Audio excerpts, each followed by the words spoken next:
जय श्री हरि, जय श्री कृष्णा, जय श्री बाके बिहारी लाल की जय। नमस्कार दोस्तों, आज हम चलते हैं उस समय में जब महाभारत का युग था। धर्मराज युधिष्ठिर अपने भव्य राजमहल में बैठे थे।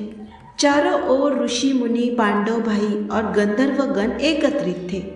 शंख बज रहे थे, मंत्र गूंज रहे थे और पूरा महल भक्ति की दिव्यता से भरपूर था। लेकिन युधिष्ठिर के मन में एक बहुत गहरा सवाल था। वो उठे और सबके सामने बोले, धर्म की महिमा को समझने के लिए भक्ति और ज्ञान दोनों चाहिए। मेरी आत्मा एक प्रश्न से व्याकुल है। पापों से मुक्ति का सबसे सरल और शक्तिशाली मार्ग कौन सा है? इसका उत्तर केवल भगवान श्री कृष्ण ही दे सकते हैं। और जैसे ही उनकी यह प्रार्थना पूरी हुई, अचानक पूरा महल ज्योतिमय हो उठा। स्वयं भगवान श्री कृष्ण अपने चतुर्भुज स्वरूप में प्रकट हुए।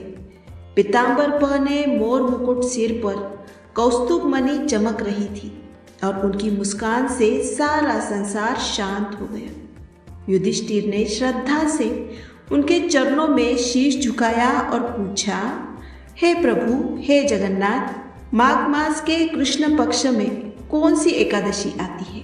उसका व्रत कैसे करना चाहिए? उसका फल क्या है? कृपया हमें बताइए। भगवान श्री कृष्ण ने बड़े प्रेम से मुस्कुराते हुए कहा, हे राजन, सुनो, माघ मास की कृष्ण पक्ष की एकादशी शर्तिला कहलाती है। यह एकादशी सब पापों को जड़ से मिटाने वाली है।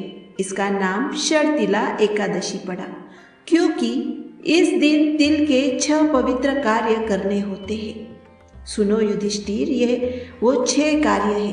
पहला कार्य, तिल मिलाकर स्नान करना चाहिए।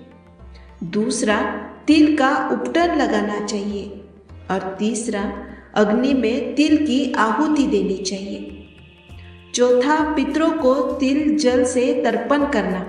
और 5वां है तिल मिलाकर भोजन या प्रसाद ग्रहण करना। छठा, ब्राह्मणों को तिल से भरा कलश, काली गाय, वस्त्र, छाता और चप्पल दान करना। ये 6 कार्य करने से हजारों वर्ष तक स्वर्ग में सुख भोगने को मिलता है और अंत में मोक्ष की प्राप्ति होती है। फिर भगवान ने एक और अद्भुत कथा सुनाई।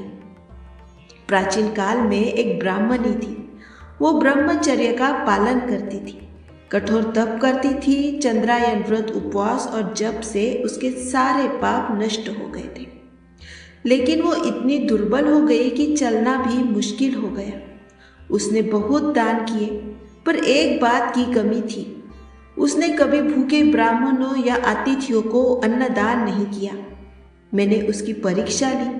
ब्राह्मण का रूप धरकर उसके द्वार पर भिक्षा मांगी। ब्राह्मणी क्रोध में आ गई और भिक्षा पात्र में मिट्टी का ढेला डाल दिया। मैं चुपचाप लौट गया। कुछ समय बाद उसकी मृत्यु हुई। वो मेरे धाम वैकुंठ पहुंची, लेकिन वहाँ उसे केवल एक खाली सुंदर महल मिला। न धन, न अन्न, न कोई सुख। दुखी होकर वो मेरे पास आई और बोली, हे जनार्दन, इतने तप, इतने व्रत किए, फिर भी मुझे धन धान्य क्यों नहीं मिला? मैंने कहा, हे साध्वी, तुमने भक्ति की, लेकिन दान की महिमा को नहीं समझा। अब पृथ्वी पर लौट जाओ, वहाँ देव पत्नियां तुम्हारे दर्शन को आएंगी। उनसे शर्तिला एकादशी की पूरी महिमा पूछो और श्रद्धा से सुनो, तब ये द्वार खोलेगा। ब्राह्मणी पृथ्वी पर लौटी। एक दिन देवांगनाएं उसके घर आई और बोली, हे सुंदरी, दरवाजा खोलो, हम तुम्हारे दर्शन करना चाहते हैं। ब्राह्मणी ने कहा, पहले आप मुझे शर्तिला एकादशी की महिमा बताएं, तभी मैं द्वार खोलूंगी। देवी ने पूरी महिमा विस्तार से बताई। तिल का महत्व, व्रत की विधि, दान की शक्ति। महिमा सुनकर ब्राह्मणी का हृदय पिघल गया। उसने द्वार खोला, देवियों को सत्कार किया और पूरे विधि विधान से शर्तिला एकादशी का व्रत किया। व्रत के फलस्वरूप उसकी कुटिया धन धान्य, सोना चांदी और सुख समृद्धि से भर गई। उसे अपार सौंदर्य, तेज और समृद्धि प्राप्त हुई। उसने समझ लिया कि केवल तपस्या काफी नहीं, दान और भक्ति का संयोग भी पूर्ण फल देता है। अंत में भगवान श्री कृष्ण ने युधिष्ठिर से कहा, हे धर्मराज, यह जीवन भौतिक सुखों के लिए नहीं है। इसका उद्देश्य है आत्मा की शुद्धि और परम धाम की प्राप्ति। शर्तिला एकादशी इसी सुनहरे अवसर को देती है। दिल छोटा सा दाना है, लेकिन पापों को जलाने का सबसे बड़ा प्रतीक है। इस व्रत को लोभ से नहीं, शुद्ध भक्ति भाव से करना चाहिए। इससे गरीबी, दुर्भाग्य, पाप सब कुछ नष्ट हो जाता है। युधिष्ठिर और पूरी सभा ने यह कथा बड़े मनोयोग से सुनी। चारों ओर केवल भक्ति और श्रद्धा का माहौल था। सब ने एक स्वर में कहा, जय श्री कृष्ण, जय धर्मराज युधिष्ठिर। दोस्तों, यह थी शर्तिला एकादशी की पवित्र कथा।